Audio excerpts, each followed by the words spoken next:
is the issue of public participation.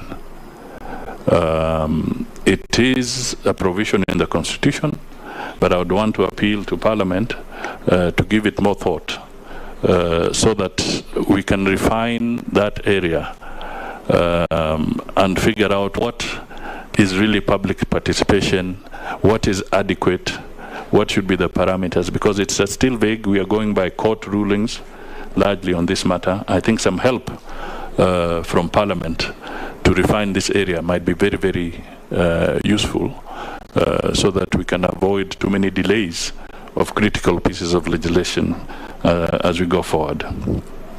I agree that we must continue looking at functions of government.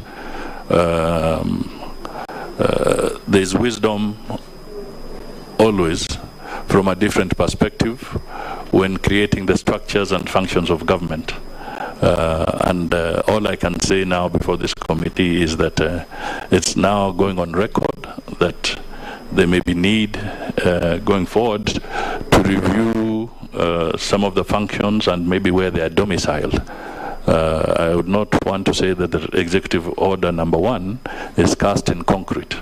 It is a living document that can be reviewed for further efficiency in government in some of the sector areas.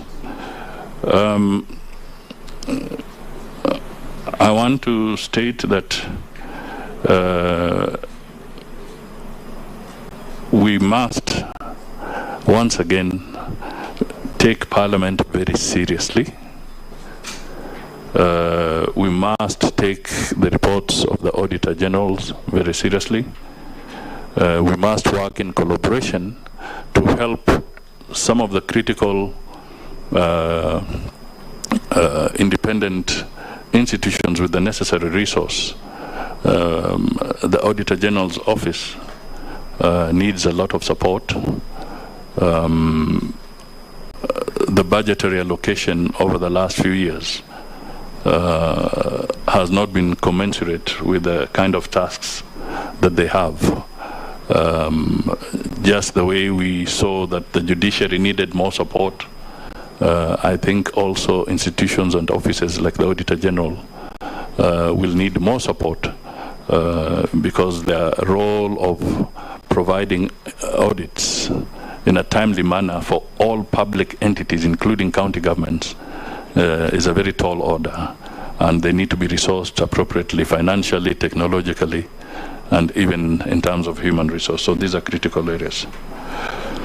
Kwa yale mambo ya agenda 4 zile kubwa, the big 4, kilimo, manufacturing, mambo ya afya na mambo ya kupeana makao ya kiheshima kwa Wakenya, mimi nitasema tu kwamba katika ile manifesto yetu ya Kenya Kwanza, hii agenda ambayo imetajwa hapa imenukuliwa kule ndani, iko kule ndani, na tutazidi kuangalia kwamba wakati pesa za kitaifa zinatengwa ama zitaelekezwa katika sekta hizi, ili tuwe na uwezo wa kuhakikisha kwamba tutatimiza yale ambayo tuliahidi wa Kenya. Nadhani nitakomea hapo kwa wakati huu. Thank you very much, the Honorable Mudavadi. 3 minutes and final appeal to the committee in 3 minutes.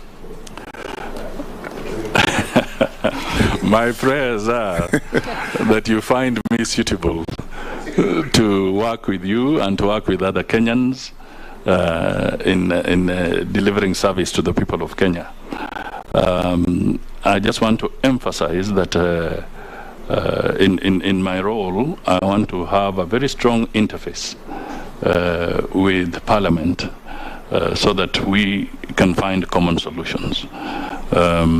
We are all there to help the people of Kenya, to serve them, And we cannot serve them by being isolated and living in silos.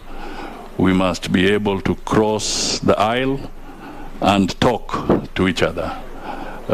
So this is what I would really want to encourage, and to say that I'll be ready and willing at all times to engage with you, either collectively, as in maybe in committees, or even individually as legislators, so that we can find solutions. The final thing I would urge is that we should also remind Kenyans that the challenge ahead of us is very, very serious.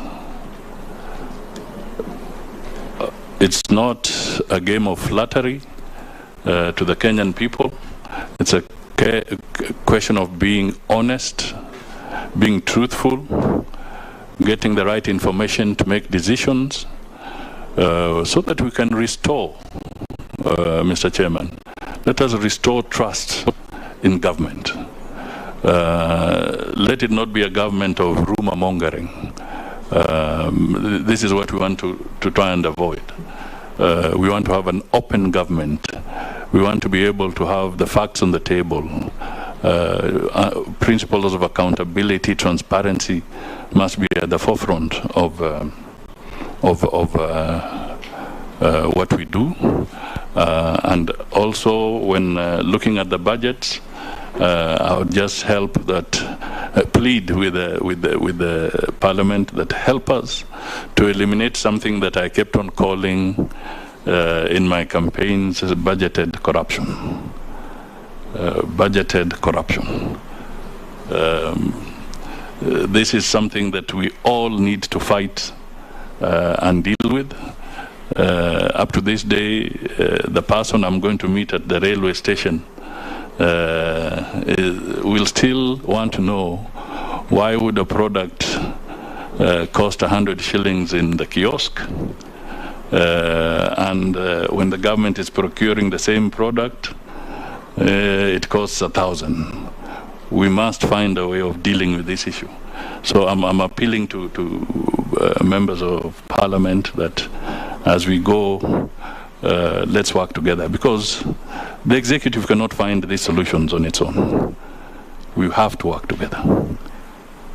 Asante sana. Thank you very much, Honorable Mudavadi. The Secretariat will want to have a comparison between your original documents and the certified copies that you have provided. That can be done on the side. Okay. This brings an end to your engagement with this committee. I want to thank the honorable members for the wonderful, positive decorum and incisive questions that you have put to the nominee. And if we carry on like this, I think it will be a very, very good idea. You have all conducted yourselves very well. And Honorable Mudavadi, thank you for answering all the questions candidly. You are now released to go to your other national duties. And the Sergeant at Arms can now usher in our next nominee, who is the National Assembly Speaker Emeritus, the Honorable Justin Bedan Njoka Muturi. Mr. Chairman, can I also leave this document here? I'm sure you have it, but I don't know. The Judicial Commission of Inquiry.